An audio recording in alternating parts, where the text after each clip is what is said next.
Souvenez-vous les enfants, demain c'est grève, hein. Linda, rentre immédiatement. T'es une voleuse, Linda, et une menteuse. Bah, qu'est-ce qu'il y a? Il y a qu'elle est punie, alors elle va dormir chez toi. Hein? C'est ça la punition? C'est ça le dîner? Tu veux quoi, des surgelés comme chez ta mère? C'est dégoûtant! Je suis pas une menteuse. J'ai été très injuste, pardon Linda. Tu peux me demander tout ce que tu veux. C'est du poulet que je voudrais, avec des poivrons. Du poulet au poivron? Il pollo con il pepperoni. Poulet papa. Ah, c'est pas vrai, j'avais oublié. On peut pas acheter de poulet aujourd'hui? On va lui trouver son poulet. Et elle vous a pris un poulet? Vous la connaissez? C'est ma sœur.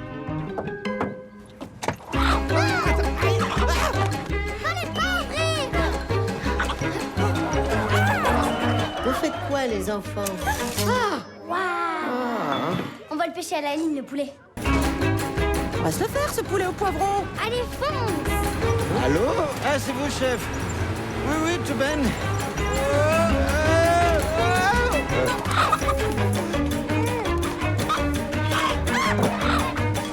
Bienvenue poulet au poivron! Ah, j'aime pas les poivrons.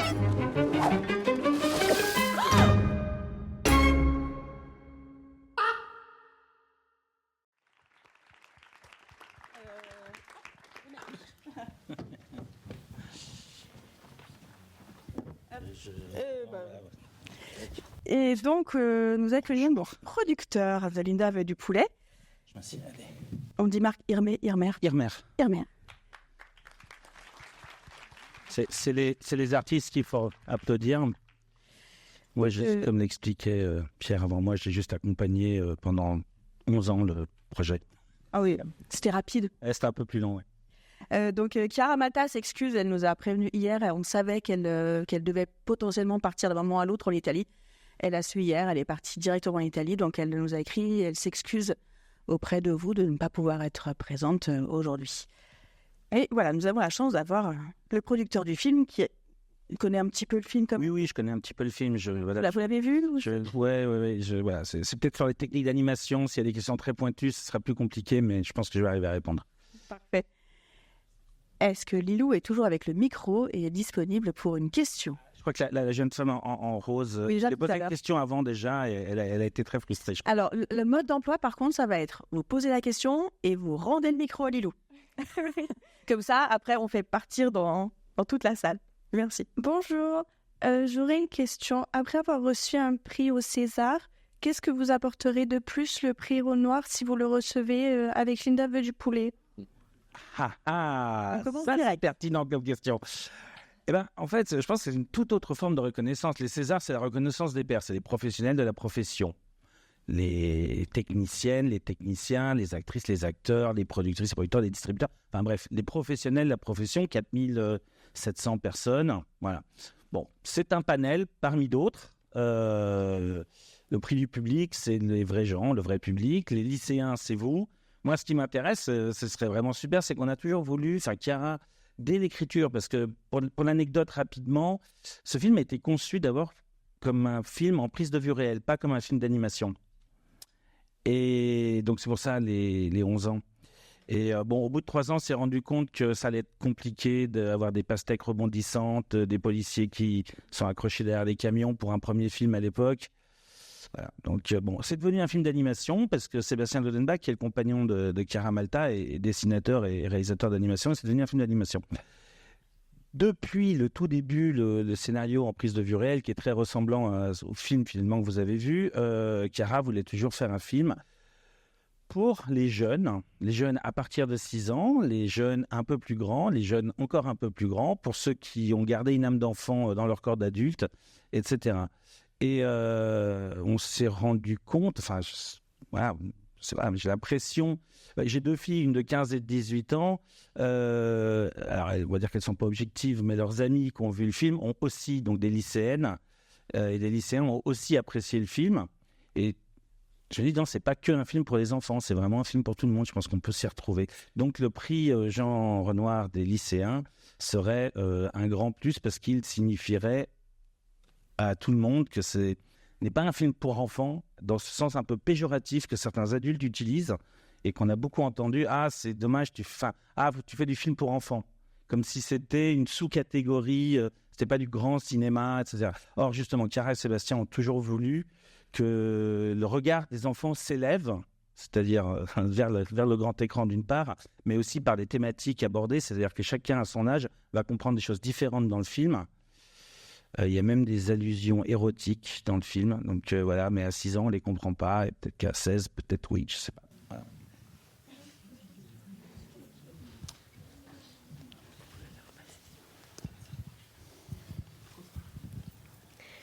Bonjour. Comment décriviez-vous votre style de production et en quoi cela se distingue-t-il des autres producteurs ? Alors, pour moi, c'était une quasi-première dans le monde de l'animation, donc c'est presque un accident, comme je viens de le dire. C'était au départ un projet qui était prévu en prise de vue réelle.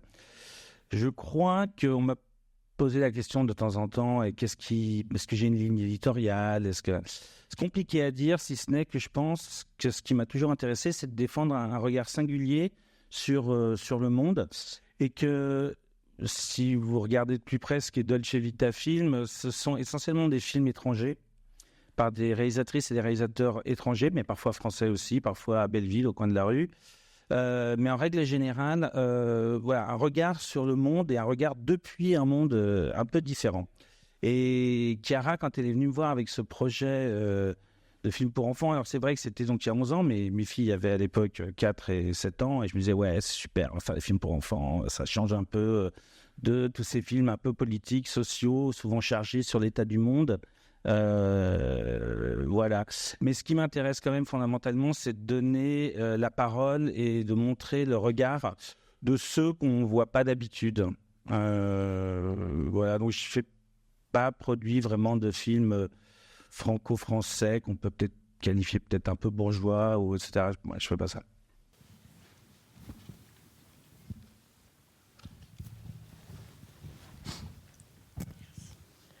Bonjour, on aimerait savoir combien de temps vous avez pris à enregistrer les voix. Merci de poser la question, oui, absolument. Alors, justement, Chiara Malta et moi-même, nous n'y connaissions rien à l'animation. Et donc, comme on n'y connaissait rien, on a dit, pourquoi on ne peut pas faire comme ça ? On a dit, mais non, c'est pas comme ça qu'on fait. Normalement, les voix, ça s'enregistre en 5 jours maximum. C'est-à-dire que pendant la fabrication de l'animation, on utilise des voix temporaires, souvent enregistrées par les réalisateurs eux-mêmes sur leur téléphone, pour permettre de faire même pas les dessins, mais simplement les squelettes, ce qu'on appelle l'animatique en animation, c'est-à-dire c'est tous les mouvements, mais les personnages sont des bonhommes, vraiment tout simple, ils n'ont pas de chair, et ils n'ont pas d'expression, et il n'y a pas de décor, ou alors juste vaguement signifié, voilà. Et donc on enregistre des voix qu'on monte sur l'animatique pour voir le déplacement et comment les dialogues rentrent dans les déplacements et dans les mouvements d'appareil. Puis plus tard, on va animer, donner de la chair aux personnages, les colorier, les décors vont s'intégrer, et in fine, on va post-synchroniser les voix avec des acteurs et des actrices plus ou moins connus, etc. Bon, nous, on a fait tout l'inverse. On a commencé par enregistrer les comédiens en situation, dans un ascenseur, dans une cuisine, dans une école. Tout est en situation réelle. Ça a duré 3 semaines et demie, presque 4 semaines. Avec les chansons, c'était 4 semaines. Les chansons, elles, en revanche, on les a fait dans un studio normalement. Mais voilà, 3 semaines et demie, parce que ce qu'on souhaitait obtenir, c'était le réalisme.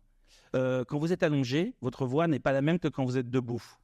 Or, la post-synchronisation, concrètement, c'est debout avec une barre devant soi, et les acteurs et les actrices jouent avec leurs épaules et leurs hanches. C'est à peu près tout ce qu'ils peuvent faire pour intoner. Et donc, souvent, c'est surjoué parce qu'ils n'ont pas le réalisme.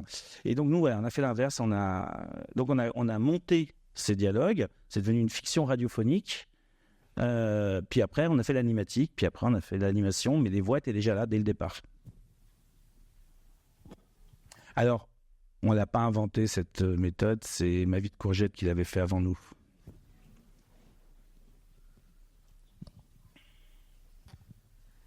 Qu'est-ce qui fait que qui vous a inspiré à produire ce film et qui fait qu'au bout de 11 ans, vous n'avez pas abandonné le projet ?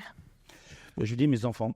Vraiment, le truc initial, c'est mes enfants. Et ce que j'aimais bien, c'est que, pour répondre à la question précédente, c'est qu'il y a toujours un petit truc un peu politique quand même, parce qu'en fait, fondamentalement, regarder et décrire le monde, on le fait toujours avec un point de vue qui est aussi un point de vue politique. C'est-à-dire, il y a un jugement, il y a on voudrait que ce soit différent, on voudrait que ce soit mieux. Enfin voilà, on dénonce quelque chose. Bon, et j'aimais bien l'idée que Chiara introduisait de la politique dans un film pour enfants. Alors, voilà, une fois de plus, c'est quoi l'injustice? Parce que justement, tout le départ, c'est l'injustice, elle est punie injustement. Et tous les enfants, ont une relation très forte à cette injustice, qui en plus peut se traduire politiquement. Alors après, les manifs derrière, etc., ils disent juste des sous. Enfin bon, on n'est pas sur quelque chose de spécifique, mais c'était quand même cette idée-là qui me plaisait, ouais.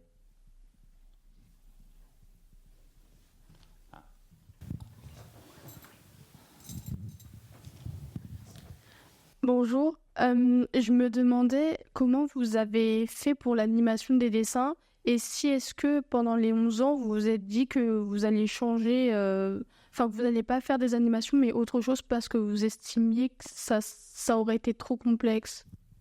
Alors, en fait, c'est l'inverse qui s'est passé. C'était trop complexe pour un premier film à l'époque de faire autant de cascades, de jouer avec des animaux, des enfants. Voilà, il y a aussi une réglementation. On ne peut pas tourner avec des enfants pendant 8-10 heures d'affilée comme on peut le faire avec des adultes. Donc, ça rallonge le temps, donc ça augmente le coût du film, etc. Donc, voilà, c'était devenu infaisable à notre niveau, au niveau de Chiara et du mien.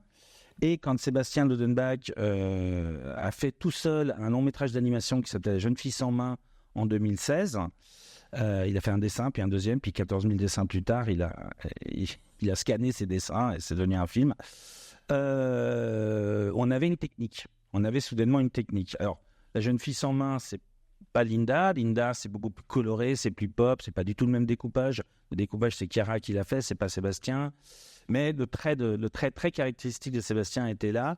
Et il avait un autre avantage, c'est qu'il apporte une économie assez grande dans la mesure où c'est un trait ouvert. C'est-à-dire que quand il dessine un bras, il va dessiner il va dessiner cette partie-là et cette partie-là. Et vous allez imaginer ce qui manque. Et ensuite, le dessin suivant, il va faire l'autre côté et l'autre côté. Et donc, d'un dessin sur l'autre, ça permet une économie de moyens, puisqu'au lieu de faire 4 traits, il n'en fait que 2 à chaque fois. Et donc ça, c'est la technique très particulière, voilà, tout en accordant une très grande attention à des détails qui sont de l'ordre du poétique, de décomposition du personnage, des petites émotions qui sont transmises, le fait qu'elle souffle sur sa mèche, et que ça en dit tellement plus que si c'était extrêmement bien, réalistement. Voilà, le coloriage qui déborde, Il y avait un distributeur qui a dit oui, on va faire des livres de coloriage pour accompagner. Je dis mais non, c'est une très mauvaise idée parce qu'il ne s'agit pas de colorier dans les trucs, il s'agit de déborder. Donc, c'est pas du tout une bonne idée. Mais bon, voilà. Donc, non, une fois qu'on a. Voilà, il y a eu 3 ans d'essais qui n'ont pas abouti. Il y a eu 3 ans d'arrêt total. Et puis, il y a eu 4 années où on est reparti sur un concept, d'abord quelques dessins, puis un pilote, 3 minutes d'essai, une présentation dans des pitchs pour trouver des financements, puis 2 ans et demi de fabrication. Voilà. Je crois qu'il y a des questions par là-bas. Bonjour. Quel est le message qui est véhiculé par les couleurs, s'il y en a un? Je sais pas vraiment la réponse à cette question. Oui, je sais qu'il y a des codes couleurs comme en fleurs qui veulent dire quelque chose, etc. Mais Chiara et Sébastien voulaient que Linda soit jaune. Ça, c'était un acquis très fort. Il fallait qu'elle soit jaune. Non, en fait, je ne vais pas bricoler ou inventer une réponse que je n'ai pas. En vérité, je ne sais pas. Mais voilà, en tout cas, les couleurs, pas primaires, mais si quasiment, enfin voilà, qui soient voyantes, colorées, pop. Voilà, ça, c'était une volonté affirmée. Ouais.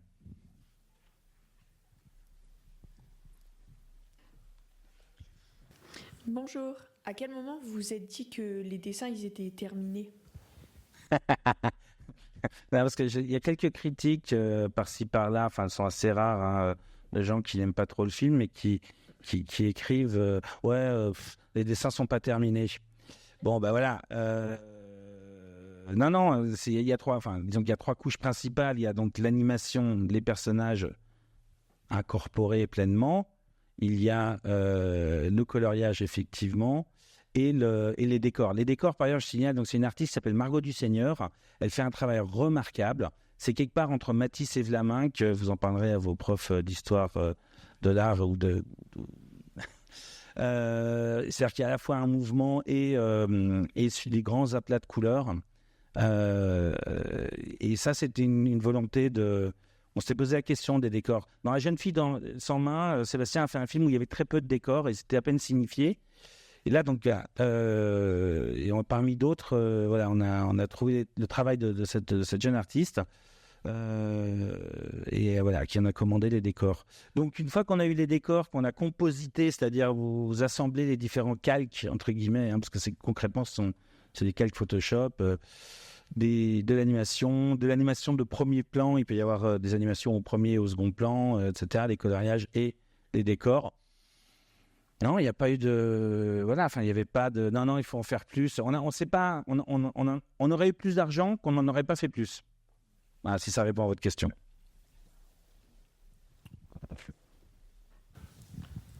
Bonjour. Est-ce que vous savez comment cette idée de parcourir tout pour un poulet au poivron est-elle venue au scénariste ? Car généralement, on voit beaucoup de personnes parcourir un long chemin pour retrouver, mais un élément beaucoup plus important. Mais pour un poulet, c'est assez rare quand même.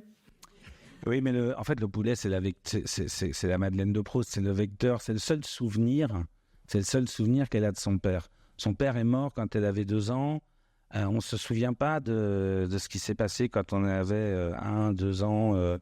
Les premiers souvenirs apparaissent un peu plus tard. En revanche, et même des souvenirs traumatiques, c'est-à-dire qu'elle ne se souvient pas de la mort de son père. Elle l'a vu littéralement mourir sous ses yeux, mais elle n'a aucun souvenir de ça. Elle a le souvenir de l'odeur et du goût de ce qu'elle mangeait ce jour-là. Donc, c'est pour ça que ça prend une telle importance. Alors, évidemment, on peut dire qu'elle est un peu capricieuse, que la mère... on voit bien que la mère et la fille ont une relation un petit peu dysfonctionnelle, c'est-à-dire que c'est tendu entre elles. Et d'ailleurs, à la fin de l'histoire, ça va s'apaiser. Mais parce qu'elles ont peut-être pas bien parlé de l'absence et du deuil du père. Peu importe, ça, c'est à chacun d'imaginer. Mais en tout cas, le poulet revêt une très, très grande importance pour elle. Après, elle a un petit côté capricieux aussi, elle a son petit caractère. On va être obligé d'arrêter là, je suis désolée. Oh bah non, moi aussi je vais rester 40 minutes. Tout le monde reste 40 minutes. Ah mais c'est super, vous avez des super questions en tout cas. Ils sont bien préparés, je crois. Ouais.